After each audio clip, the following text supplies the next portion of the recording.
This man was on everyone's mind Saturday night for different reasons. Let's talk to Dominick Cruz right now. Dominick, how are you?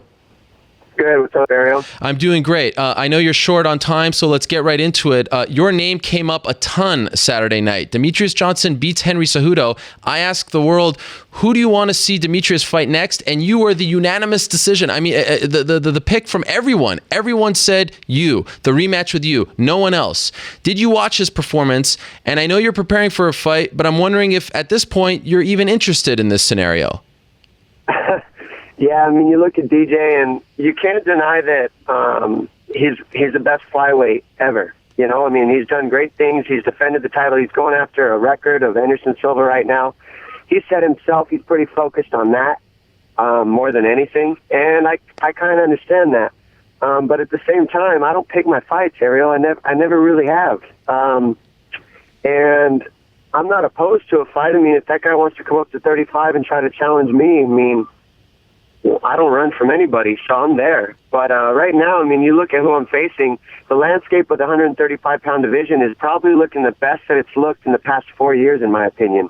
Yeah. And it's looking really good. And I got plenty of guys in this division that are my size, my weight, that want to scrap and are in line and knocking at the door and saying they want to beat me up already. So, I mean, if you really look at the things, I got a long list of guys that want to fight. Do you think then it would be unfair at this point because, as you mentioned, 135 is deeper than ever, to have a guy come up from 125 and sort of skip the queue, if you will, because he's not fighting at bantamweight? Do you think that's somewhat unfair? And I know fair is sort of the term of the week in MMA, but do you think that would be unfair to guys like Aljamain and Sunsao and Dillashaw, etc.?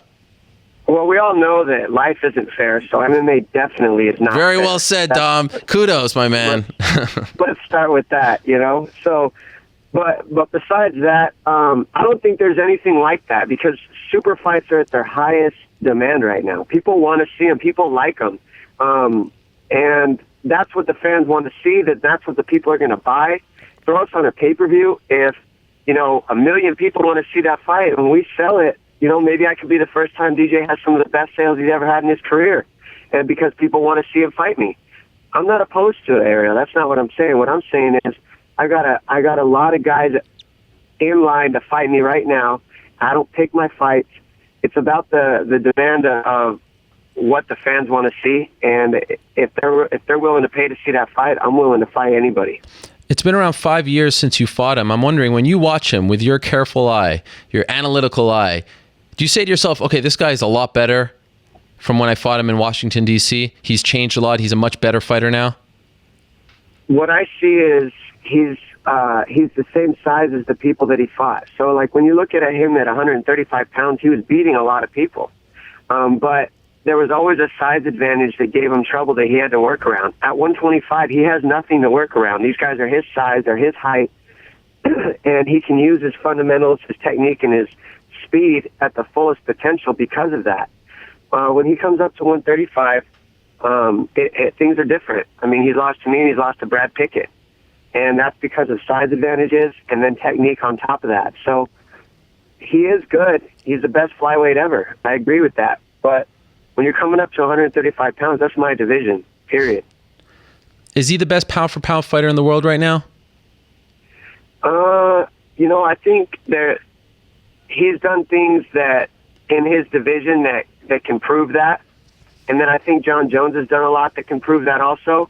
But then you look at the things that I've done, and I've beaten him, and I've done things too. But me being out for so long, not competing, kind of throws me out of that equation. Yeah. So, you know, I can't really speak on who's the best because, you know, I'm kind of in the mix of it in my personal opinion. But I've been out so long, I have a lot to prove. I got to beat some people. I got to stay more active, and I get that. So he is one of the best pound-for-pound fighters on the planet. I'd say top 3, no doubt. If you were in his position, essentially cleaning out a division, there's nothing, you know, there's no, let's be honest, there's no challenges for him right now unless he's fighting the same guys over and over again. Would you test the waters? Like, if that happened to you at 135, would you go up to 145, or would you just keep collecting those paychecks? Yeah, I mean, like I said, Ariel, what I think right now the fans are wanting to see these super fights, and I think people want to see Demetrious move up because he's just smashing these guys at 25. Everybody wants to see that untouchable guy beaten. It's just the way the world works. So they want to see him move up and see how great he can do also. Like, is he that good against bigger guys too? That's what the people are curious of. Would I move up? I already said I would, but it's similar to what Conor's doing too. I mean, he's moving up to 170. You look, I mean, you're taking away, it's not just about technique anymore. You got to deal with 3 other things. You got to deal with size, length, reach, all these other things. It just adds so much to the equation. Plus, these guys that we're fighting are the best in the world. It changes the fight so much. You have to respect body mechanics. And when size, length, reach, all that stuff is added into the fight, it changes the fight's dynamics completely. It doesn't matter how good you are, because body mechanics can change everything. You mentioned the C word. So let me ask you, what is your take, if any, on this whole Conor McGregor UFC saga? Do you side with Conor? Do you think that he has a point? Are you sympathetic towards him?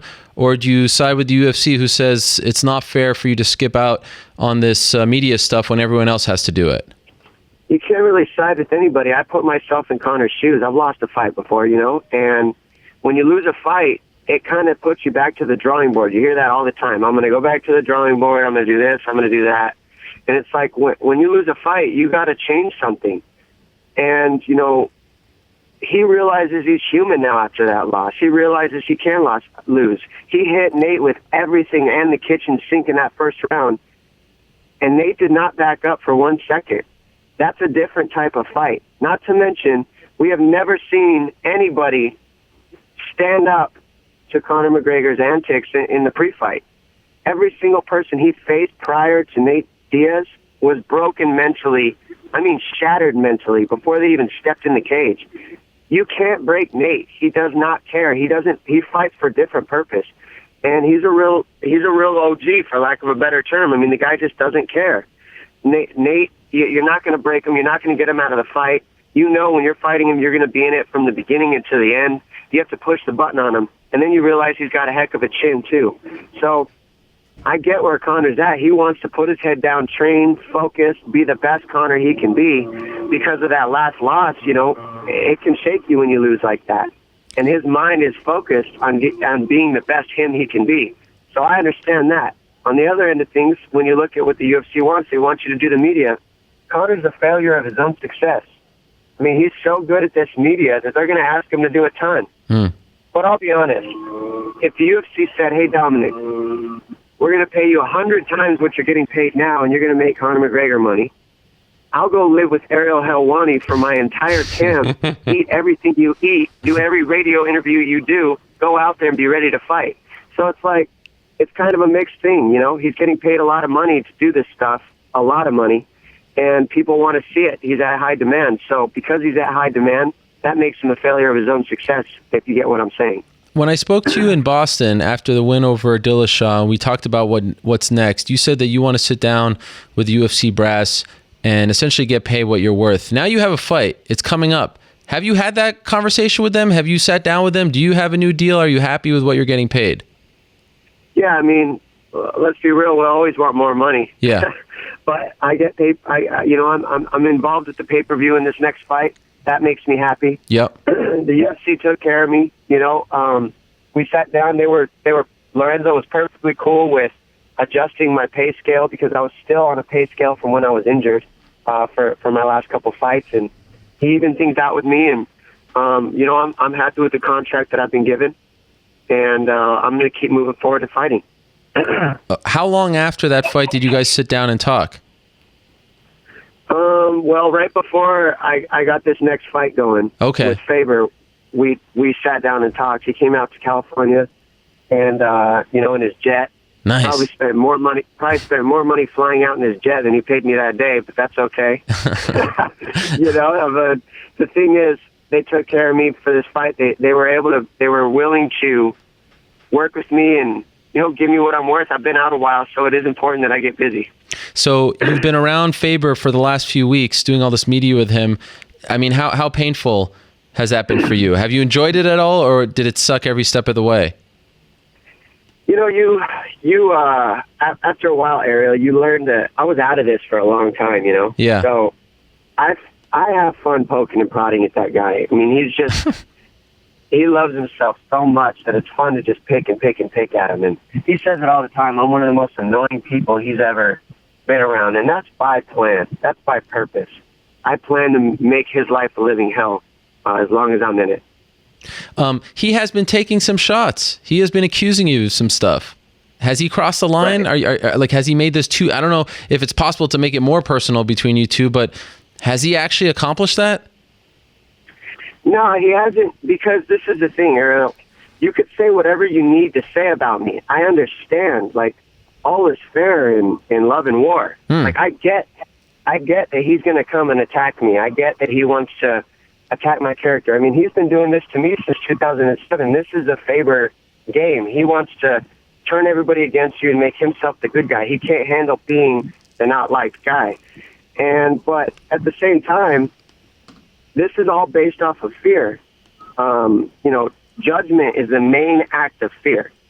And if I'm on it, what is everybody on it? Everybody is lost to? I mean, this is his excuse. He's setting up excuses for the loss that I'm about to serve him. And on top of that, Faber's showing his true colors. I mean, he has no professionalism, no loyalty. He's trying to before he said anything about me, he attacked Dillashaw on the Hurt Show and tried to deny it and say he didn't. But it's like he's trying to destroy Dillashaw's career. And this is somebody who's supposed to be his family, his best friend. They were brothers at one point. I mean, I'm not the biggest fan of Dillashaw. He's got his own things. That's needless to say. I mean, you could see our last post-fight build-up that he's not my favorite person either. But, I mean, he does mentor kids in wrestling, and he does do stuff. And his own best friend is accusing him of using PEDs. And it's like, what are you doing? I mean, that's a scumbag move. That's your ex-friend, all because he left your camp. I mean, that shows the true colors of Faber. When you're attacking me, I can understand that because he wants to ruin my face because we're fighting.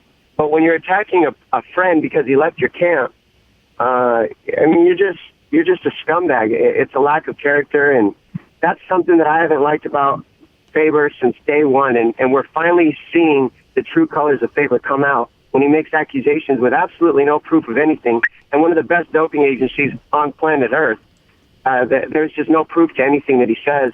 And again, they're excuses. I mean, this is typical Faber style. Make excuses with no proof and no facts, and they're just all accusations on his part. Let's end on this because I know you have to go. Love talking to you. It's so great. You're just one of the most real interviews in the game, and I appreciate that very much. Whether or not we agree or not, it's always great to have you on, Dom, so I appreciate it. Are you hoping that this is his last title shot? This is something that Dillashaw has talked about, you've talked about. Are you hoping that on June 4th, or after June 4th, I should say, Uriah Faber never fights for the belt again? Yeah, the thing is, he promotes fights, and that's why he's in this situation, And besides that, it's also because I don't like him. That's why he's in this situation. Faber got this fight because I don't like him. And because of that, people want to see me beat him up. Everywhere I went, Ariel, it wasn't like, who are you fighting next? It's like, when are you going to beat up Faber again and shut him up? That guy talks so much. He makes a bunch of excuses. People want me to beat him up. And he could say whatever he wants about me not having fans. Everywhere I go, I got people asking me to beat him up. So it's like, I don't really care what he does. But I know that I'm going to go out there and stop him again from touching the belt. And that's something I can control. And I'm going to put a beating on him. And, he could say whatever he wants about my body and all that stuff that he was saying and how it's changed. It's like, man, I was out for 4+ years. That's like 1,500 days. Maybe a quarter of those, maybe like 700 of those days I got to work out. I was sitting behind the desk studying fights, analyzing fights, breaking things down. There was a point where I hit 175 pounds. I was depressed at times. There's a lot going on in my life that I let go of fighting. When I got that Dillashaw call to fight, I wasn't going to tell the UFC no. I just said, screw it, let's go. I was rehabbing still when they asked me for that fight at 9 months of my third ACL reconstruction. I got ready off the couch, off the analyst desk, went out there and fought and did my job while he's making excuses about PEDs, So it's like, I'm doing my job, and that's all I can do. And on June 4th, I'm going to do my job and shut that idiot up. Wow, June 4th cannot come soon enough. Dom, really appreciate it. I know you have to go to practice, so we'll let you go. Thank you so much for the time, and we'll talk very soon prior to 199. Can't wait for it. Thank you very much, and good luck in training. Thanks, Ariel. All right, there he is, the UFC bantamweight champion. You feel the passion there. Wow, there's nothing like that rivalry between Dominick Cruz and Uriah Faber.